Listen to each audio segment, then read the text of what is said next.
오늘은 이렇게 조금 절기상으로 얘기하면 종려주일입니다. 예수님께서 오늘 예루살렘 성에 입성하셔서 이제 고난주간 금요일날 9시쯤에 십자가에 돌아가시는 그런 한 주간을 보내는 첫날입니다. 그래서 잠시 다니엘서를 조금 멈추고 예수님의 이런 십자가의 뜻을 시간 잠시 살펴보기로 합니다. 자, 일단 우리 이렇게 한번 질문을 해보죠. 그러니까 요즘 우리는 잘 못 느끼지만 이렇게 안 믿는 사람들이 복음을 조금 불편하게 생각하는데 이유가 몇 가지 있어요. 이제 그 중에 첫째 하나가 뭐냐면 우리 조금 유식한 말로 복음이 갖고 있는 배타성이라고 해요. 그러니까 예를 들자면 다른 이로서는 구원받을 이름을 준 적이 없어요. 우리 그래서 오직 예수를 믿어야 돼요. 근데 우리 시드니가 여러 다문화 다종교 사람들이 몰려 사는 이런 하나의 사회예요. 그래서 인도 사람도 있고 중국 사람도 있고 유교 체제의 도덕 체계를 믿는 중국 사람도 있고 또 인도 또 이런 유라시아 계통의 불교 힌두교를 믿는 사람도 있어요. 근데 그런 사람들이 볼 때 굉장히 좀 배타적이란 말이에요. 꼭 다른 이름은 안 돼. 너희가 힌두교, 불교, 또 이렇게 중국 사람들이 생각하는 예의, 그런 유교의 도덕체계 이런 것으로는 구원받을 수 없어. 이게 지금은 좀 관용의 시대, 다원성의 시대이기 때문에 여러분이 나가서 노골적으로 이렇게 예수만 믿어야 돼, 이렇게 증거하는 분들은 아니니까 이렇게 핍박이 없겠지만 사람들은 그렇게 생각해요, 사실은. 왜 쟤네들은 꼭 자기만의 종교를 강조할까? 이런 것도 좀 있어요. 이게 이제 불편한 거예요, 사실. 그래서 이제 지금 시대에는 전도를 아주 굉장히 잘 해야 되겠죠. 우리가 사실은 우리가 선교적인 교회를 선포하고 우리 주변에 몰려든 수많은 사람들, 그래서 우리도 이렇게 네팔 사람들, 중국 사람들, 우리가 워터로 가서 만나잖아요. 거기 가면 만나서 같이 예배드리고 샌드위치 나누고 사랑을 나누고 우리가 아직 중국말을 잘 못해도 우리 안으로 이렇게 몰려왔단 말이에요. 근데 일단 그들은 복음이 갖고 있는 그런 배타적인 성격을 싫어해요. 우리 인간관계도 그렇잖아요. 뭘 얘기하면 나만 옳다 이런 기분 나쁘거든요. 그러니까 나도 그냥 just opinion, 내 생각, 내 견해도 있고 다른 사람의 견해도 있고 이래야 하모니를 이렇게 갖고 살아가지 항상 내 생각만 발라 오라 이런 태도를 지금은 싫어하는 시대가 됐어요. 그렇다고 해서 우리가 거기 비위에 맞추고 살자 그런 건 아니에요. 일단 사람들이 복음이나 기독교에 대해서 불편한 이유 하나가 그런 면이 있다는 거예요. 또 하나는 자꾸 비슷한 건데 인간의 노력과 인간의 의지, 인간의 선함으로 되는 게 아니라는 거예요. 기독교는. 인간은 전적으로 타락하고 부패해서 가능성이 없다고 기독교는 얘기해요. 그래서 오직 비슷한 얘기지만 예수를 믿어야 돼요. 그러니까 은혜의 종교예요. 그러니까 여타 모든 종교와 우리 기독교 복음이 가장 명확하게 다른 게 하나 뭐냐면 은혜예요. 타 종교는 인간의 노력, 아니면 의지, 예를 들어서 불교만 해도 어때요? 이런 고뇌의 세계, 고통 이런 것들이 다 인간의 욕망에서 오는 건데 그런 것들이 다 허상이다. 그걸 깨달아야 돼요. 우리가 득도한다고 했잖아요. 해탈한다고 했잖아요. 이런 것들에 대해서 더 이상 욕망을 갖지 않아요. 근데 여러분 우리가 예수 믿고 나서도 우리 욕망을 지우기가 쉽습니까? 이거 보통 어려운 일이 아니야. 우리가 예수 믿고 나서도 여전히 우리가 세상적인 가치대로 살려고 하고 이게 다 왜 그래요? 우리 안에 여전히 욕망이 죽지 않아서 그런 거란 말이에요. 한쪽은 이제 보통 아까 얘기했지만 중국에서 보통 유교라고 하죠. 유교의 도덕체계. 그게 왜 나왔어요? 그냥 역사지만 춘추전국 시대에 맨날 이 신하가 좀 있다가 이 왕을 쿠데타를 일으켜서 자기가 왕이 돼요. 또 시간이 지나면 또 왕 됐던 사람을 또 신하가 또 죽이고, 그러다 보니까 공자가 가장 생각할 때 이 나라가 살려면 예의가 있어야 돼. 신이 가장 중요한 신의가 뭐냐? 왕과 신하의 신의가 중요해. 더 한 걸음 나가서는 부부간의 신의가 중요해. 친구간에도 신의가 중요해. 우리 옛날에 학교 다닐 때 배웠잖아요. 부모유시 신의가 중요해. 가장 그 사회를 이렇게 뭐랄까 해치는 거를 예의가 없는 것으로 보는 거예요. 쉽게 얘기하면 중국의 이 도덕체제라는 게. 그래서 가장 기본이 예의예요.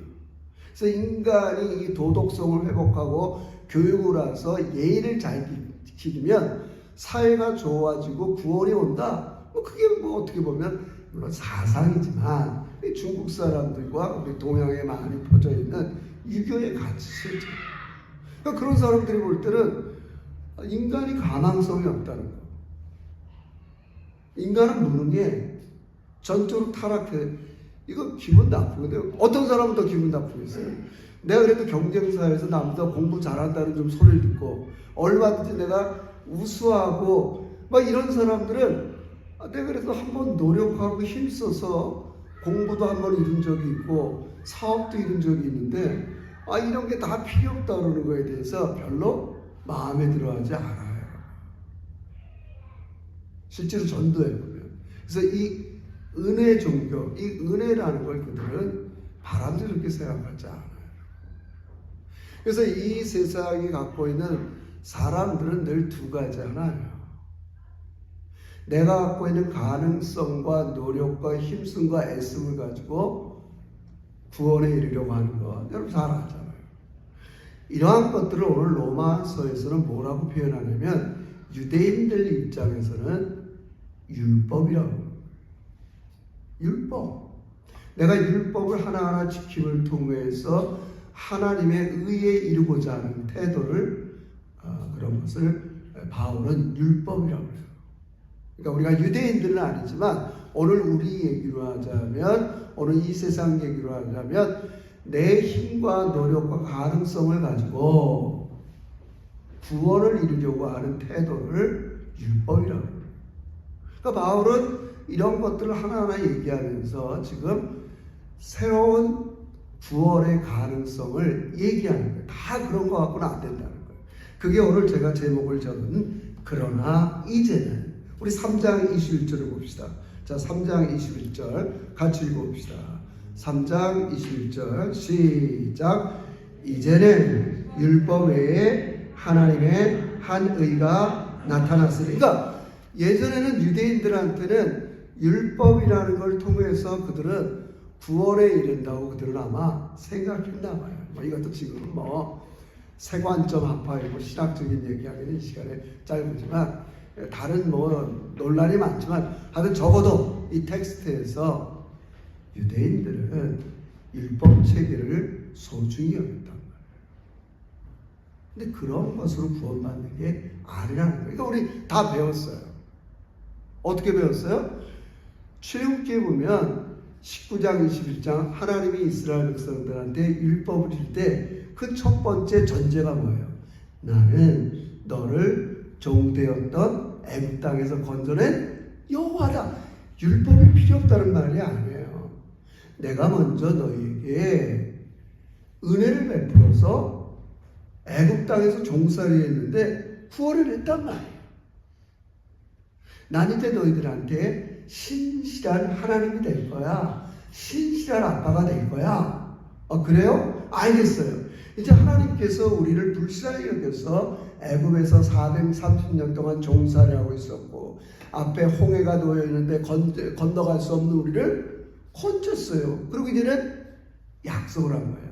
내가 이렇게 너희들한테 신실하니까 이제 너희도 나한테 신실했으면 좋겠어. 그게 뭐예요? 율법이란 말이에요. 율법으로 구원을 받지 못하나 율법이 필요 없는 게 아니에요. 나의 신실함을 드러내는 거예요. 어떻게? 율법을 지켜서. 내가 하나님을 사랑하고 난 하나님만 의지하는 표현. 오늘 주일 성수하고 여러분들이 이웃을 사랑하고 예배 자리에 나오면서 하나님에 대한 신실함을 보여주는 거예요. 이걸 깨트리는 걸 뭐라 그래요? 불의하다 이렇게 얘기하는 거예요. 나는 너한테 신실했는데 너는 나한테 그렇게 불의하냐? 의롭지 못하단 말이에요. 오 신실하신 주, 오 신실하신 주, 편하지도 않아요. 나를 사랑하기로 한번 작정했으면 끝까지 사랑해. 신실하단 말이에요. 율법의 기능은 그런 거예요. 너도 나한테 신실하라. 같이. 원래 율법을 먼저 준 게 아니라 내가 너희를 나의 신실한 사랑 때문에 버릴 수가 없어. 내가 내 조상들에게 약속을 했다고. 앞으로 430년 후에 너희 민족을 구원하겠다고 약속했어. 하나님은 그 약속을 신실하게 지키신다. 영원토록 지켜요. 그래서 그 양쪽이 다 신실하는 거를 신학적인 용어로 의라, righteousness 이렇게 얘기해요. 의. 하나님과 올바른 관계. 나는 너한테 신실한데 나는 하나님한테 불의하다. 그건 올바른 관계가 아니에요. 그래서 지옥 가는 건 아니지만 하나님에 대한 사랑이 식어요. 뭔가 신앙생활하는 게 맥이 빠져요. 여러분 우리 인간사에서 사랑이 빠지면 뭐가 있겠어요? 아니, 진짜 사랑 제가 우리 지율이도 아빠 옆에 앉았지만 아빠와 딸 사랑 빼주면 뭐가 남겠어요? 부모와 자식, 부부관계, 목사와 성도 사랑 빠지고 막 교회만 오고 그 뭐가 의미가 있겠어요? 하나님에 대해서도 마찬가지. 그러니까 오죽하면 우리가 뭐래요? 헌신을 다해서 하나님을 사랑하고 이웃을 내 몸처럼 사랑하고 사는 것.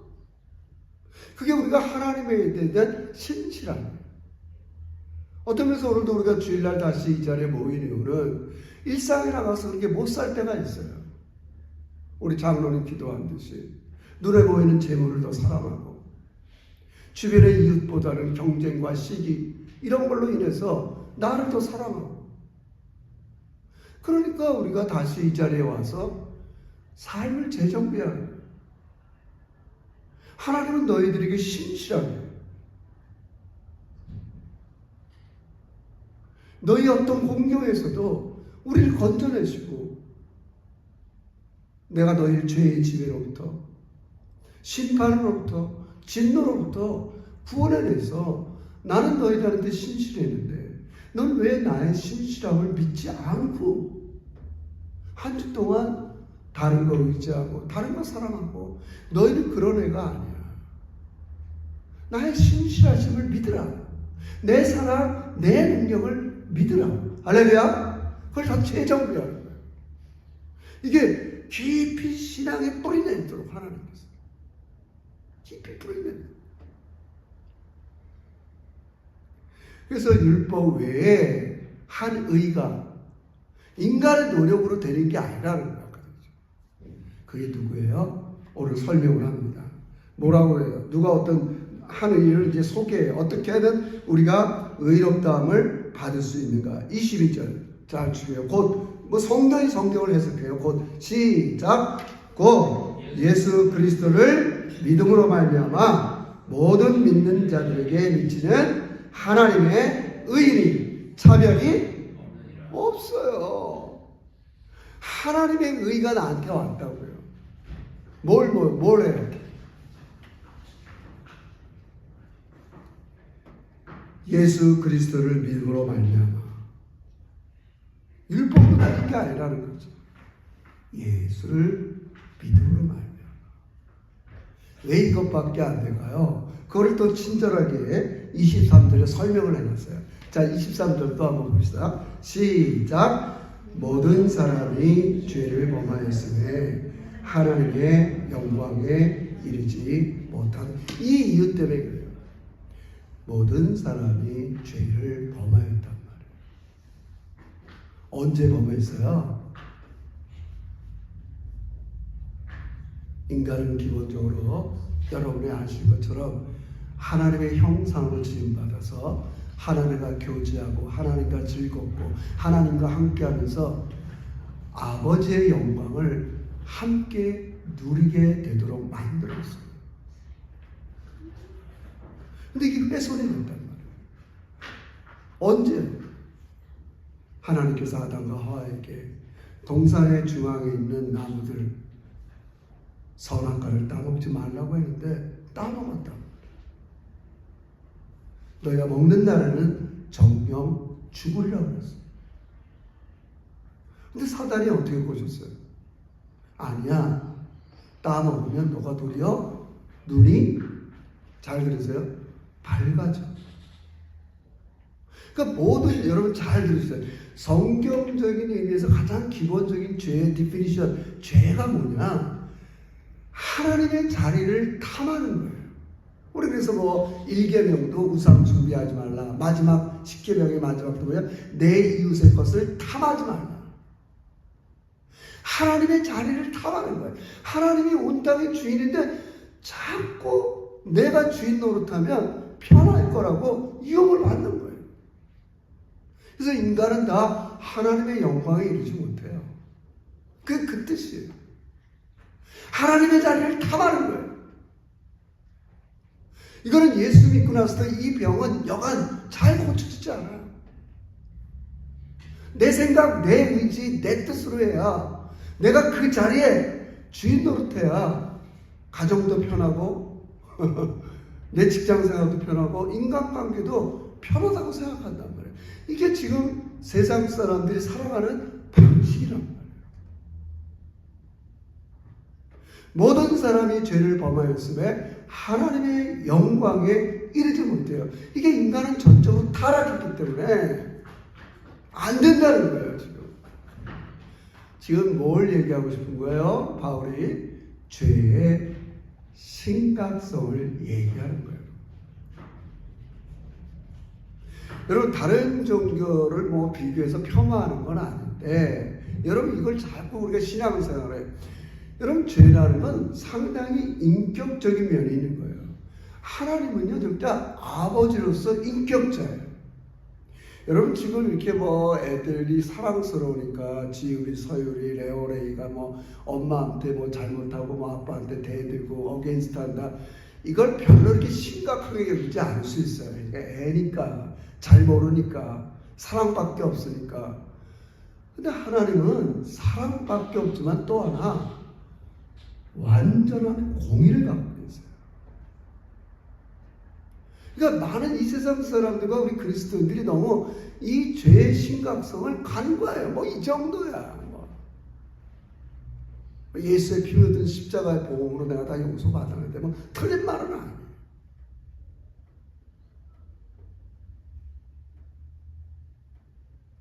하나님에 대한 그 공의에 대한 어게인스트 하는 거예요. 반역의 한마디로. 내가 큰 죄나 작은 죄나 물론 좀 덜한 경주는 있겠지만 여러분 이거를 깨달아야 돼요. 리얼 크리스찬이 되려면 죄의 심각성을 깨달아야 돼요. 오늘의 우리 그리스도인이도 뭐 저도 마찬가지로 문제가 뭐예요? 내가 인격이고 살아계시고 사랑하시고 나를 좋아하시는 그 하나님께 반역, 하나님 뜻대로 안 살아도 너무나 편안한 거예요. 이게 불편하죠. 제가 아까 세 번째 얘기했지만 이게 안 믿는 사람들한테 불편한 거예요. 예수 믿고 나서 내 행복 자유롭게 살면 좋아하는데 예수님을 주로 삼아서 예수님의 뜻대로 살아야 된다는 게 이게 불편한 거예요. 여러분. 이게 진짜 알면 예수 믿기 어렵습니다. 누구든지 나를 따르려거든 자기 십자가를 지고 자기를 부인하고 따르라고 그래요. 그죠? 힘들다. 아니, 그냥 내 지난날의 죄악을 깨끗이 치료했어서 거기서만 멈추면 좋은데, 그게 아니라는 거예요. 네가 인간이 원래 탐해서 내 자리를 빼앗았던 그 자리를 하나님은 회복하기 원하세요. 할렐루야. 다시 여러분의 주 왕으로 등극하기 원하세요. 할렐루야. 이게 구원이에요. 구원이에요. 그래야 여러분이 죄의 세력과 사단의 세력과 이 세상의 가치로부터 이겨낼 수 있어요. 저도 못 이기니까 어떻게 괴로운 거 아니에요. 성도들이 잘 안 보이고 어디 가서 있는가, 예배에 깊이 안 들어오는 것 같으면 막 괴롭고. 여러분 잘 모를 거예요. 제가 한 주간 동안 몸살을 앓고 겨우 이제 한 금요일쯤 회복하죠. 우리가 이렇게밖에 하나님을 왕으로 모셔드리지 못할까? 하나님은 인간의 탐욕이 하나님의 자리를 다 빼앗고, 내가 그 시간의 주인이요, 물질의 주인이요, 자녀들의 주인이요, 일터의 주인으로서 다 믿는 자나 안 믿는 자나 이렇게 살아가면 세상은 엉망진창이 되는 거예요. 그죠? 죄의 심각성을 이해하자는 거죠. 이거를 인간이 해결할 수 없다는 거예요. 그러나 이제는 율법 외에 예수만이 여러분과 저의 문제를 해결해 주신 것 감사하기를 주의 이름으로 축원합니다. 그걸 여기서 멈추면 안 돼요. 제가 우리가 로마서를 깊이 공부를 안 했지만 여러분 이 1장을 넘어가 보세요. 미안합니다. 3장 시작하기 전에 이제는 얘기할 때 뭐 전 달라, 제가 로마서 강의하는 시간은 아니지만 9절을 보세요. 인간이 죄성이 얼마나 심각한가. 9절서부터 그 전단락 18절까지는 인간이, 우리 이제 한 주 동안 고난주간 새벽 기도 때 이 문제를 계속 다룰 거예요. 자, 9절을 보세요. 인간이 다 죄의 집에 있는 증상, 이런 9절 보면 이렇게 해요. 그러면 어떠하냐? 우리는 나으냐? 결코 아니라 유대인이나 헬라인이나 다 죄 아래 있단 말이에요. 성경은 여러분과 저를 선포해요. 모든 인간은 죄의 지배를 받는 죄의 종이라고 해요. 죄 아래 있다는 거예요. 그래서 그 10절에는 11절에는 깨닫는 자가 없어요. 우리 인식이 오염된다고요. 우린 스스로 성령이 역사하지 않으면 깨달을 수가 없어요. 11절 하반절에는 하나님을 찾는 자가 없어요. 하나님을 안 찾아요.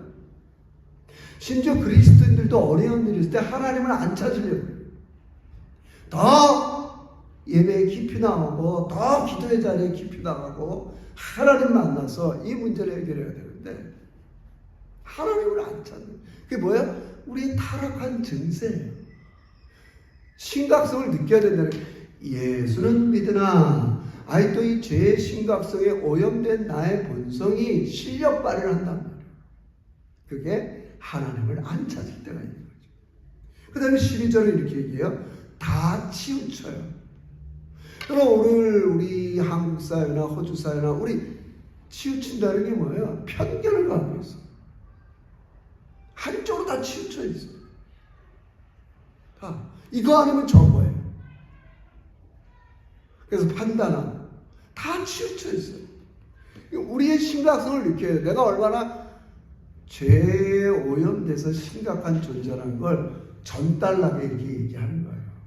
어렵죠. 치우쳐. 13절. 그들의 목구멍은 열린 무덤이다. 입이 범죄했다는 거예요. 입만 벌리면 열린 무덤이라는 게 뭐예요? 그 속에 더러운 것들이 가득 차다는 거예요. 속임, 거짓말, 시기, 질투. 입이.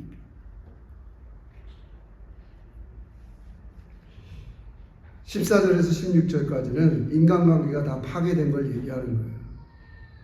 그리고 마지막 18절에는 그들의 눈앞에 하나님을 두려워함이 없는 거예요. 이거 핵심 중에 하나죠. 인간의 죄의 심각성 하나가 뭐냐? 하나님을 두려워하는 마음이 없어요. 그래서 제가 베드로전서 강의할 때 얘기했죠. 나그네 된 너희들, 이 디아스포라로서 살아갈 때 가장 첫 번째가 뭐냐? 하나님을 두려워하는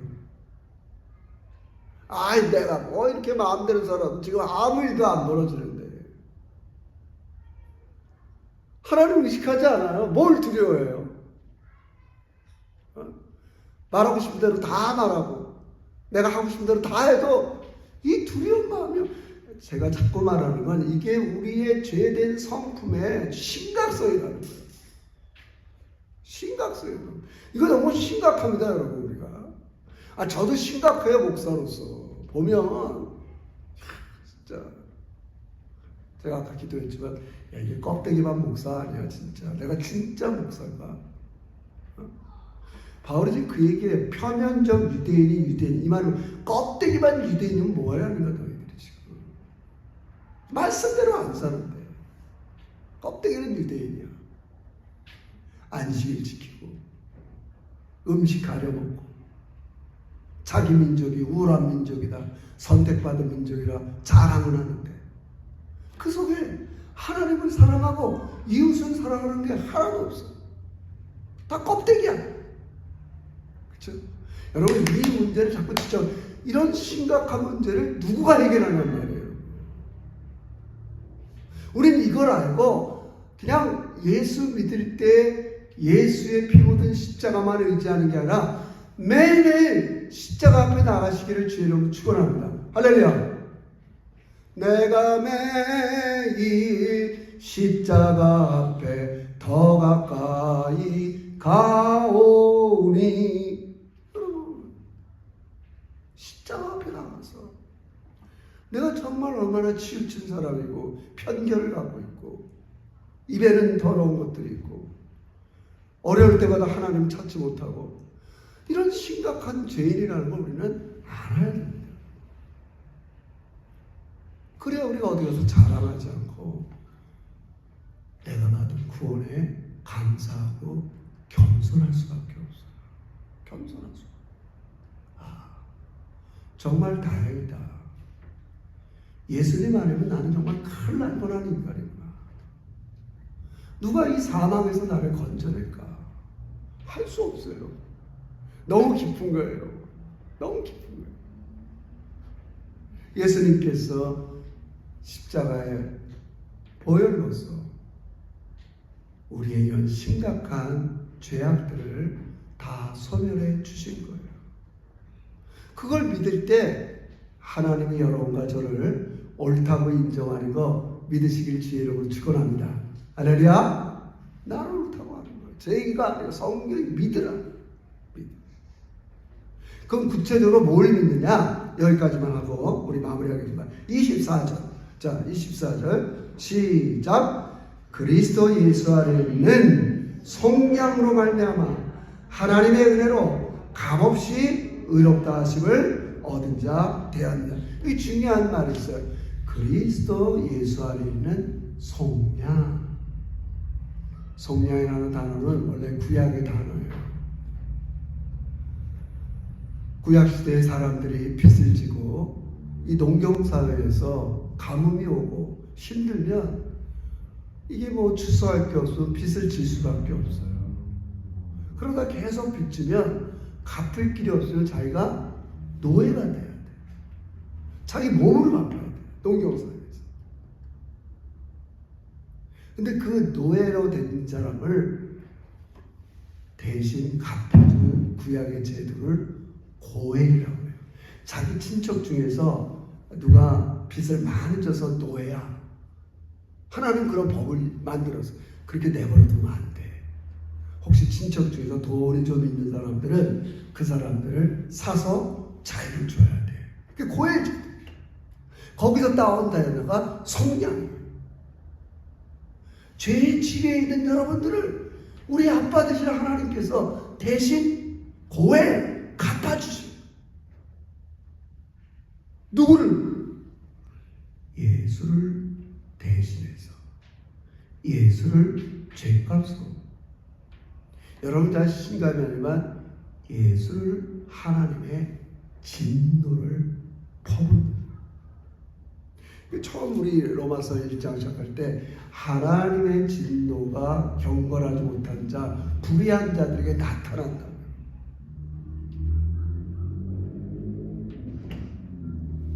하나님께서 우리 로마서에 얘기한 여러 가지 내 죄악이 부패한 나의 죄값 모든 진노를 예수님의 십자가에 다 쏟아놓으셨어요. 할렐루야. 얼마나 많았어요. 죄에 대한 심각성, 하나님의 진노의 심판에 대한 심각성. 그러니까 결국 우리가 나중에 다 보고 있지만 계시록이 다 뭐예요? 죄에 대해서 심판하는 거예요. 내 이름 사탄, 네 때가 얼마 남지 않은 줄 알고 네가 지금 맨날 사단이 우는 사자처럼 제자교회 성도들 마음속 깊은 생각에 들어가서 돈을 탐하게 하고 세상을 탐하게 하고 하나님 나라의 열망을 다 뺏어가지고 내가 그리스도인가 아닌가, 사단이 그렇게 나쁜 짓 했던 놈을 나중에 계시록에 다 심판하더라. 넌 안 돼. 너무 많은 죄를 졌어. 또 사단의 부역자 노릇하던 놈들이 있어. 절대 회개 안 해. 아무리 전도하고 아무리 선을 베풀고 아무리 착한 일로 그 사람을 꼬셔도 정말 사단에게 딱 달라붙은 놈들이 있어. 계시록을 보세요. 다 심판하는 거예요. 근데 웬일입니까? 여러분과 저는 그들도 그들보다 낫습니까? 아닙니다. 근데 그 진노를 다 예수께서 담당하신 거 믿으시길 주의 이름으로 축원합니다. 그렇게 사는 거예요. 내가 그런 인간인가?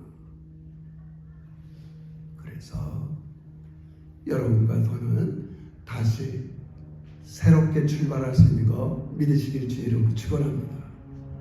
놀라운 거예요. 그래서 우리 고린도후서 5장 17절에 뭐라고 얘기해요? 이제 보라, 이제 그리스도 안에 있는 자에게 피조물이 새로운 피조물이라. 이전 것은 지나갔으니 보라, 새 것이 되었어요. 할렐루야. 아이고 심각해. 또 너무 심각해. 자, 우리 인사합시다. 새 것이 되었습니다. 오늘부터라도 새롭게 시작하는 거야. 나 하나님만 신뢰할래요. 나 하나님께 신실할래요. 내가 이런 일 저런 일 겪다 보니까 마음도 우울하고 뭐 이렇지만 나 다시 재정비해서 새롭게 출발할래요. 하나님, 뭘 얼마나 더 부귀영화를 누리겠다고 큰 세상 뭐 여러분 나중에 시간이 지나면 다 후회합니다. 그래서 항상 여러분 지금 우리 30대 40대 시간이 많이 남은 것 같죠? 항상 그래서 인생은 꽃과 같다 이런 얘기를 자꾸 하는 거예요. 언제 지나가는지 몰라요. 저도 애들 다 키워놓으니까 벌써 60대가 휙 지나간다고 그래요. 하나님께서 여러분, 우리는 하나님의 신실하심을 믿고 새롭게 출발하는 자녀인 것을 믿으시길 주의 이름으로 축원합니다. 할렐루야. 그렇게 살아가는 자들이에요. 그 믿음이 떨어지고 그 하나님에 대한 신뢰가 떨어지고 사랑이 떨어지게 되면 사단의 발이 되는 거예요. 우리 힘냅시다. 오늘 우리 사도 바울이 그러나 이제는 세상 사람들은 소망이 없어요. 뭘 할래도 할 수가 없어요. 근데 하나님께서 예수 그리스도를 여러분의 죄값으로 지불하셨어요. 그러나 이제는 율법이 아니에요. 인간의 노력이 아니에요. 착함이 아니에요. 예수를 믿음으로. 예수를 믿음으로. 그러나 여기서 멈추면 안 된다고 그랬어요. 예수를 믿어서 내가 탈취한 하나님의 주되심을 다시 갖다 놓는 거예요. 아담과 하와가 탈취해버린 자기가 죄 노릇하고 싶어 했던 그 죄성이 내 안에 드글드글할 때 이제 다시 내 안에 하나님을 주로 모시고 사는 거예요. 할렐루야. 그게 새로운 삶의 출발입니다. 우리 제자교회 성도 여러분, 세상을 이깁시다. 사단의 괴계를 이깁시다. 어떻게 해요? 예수 그리스도의 피 묻은 십자가의 복음 붙잡고 그분을 다시 여러분의 삶의 주인의 위치에 돌려놓고 새롭게 출발하면서 인간관계, 자녀관계, 모든 관계 속에서 새로워지는 우리 제자들이 되시기를 주의 이름으로 축원합니다.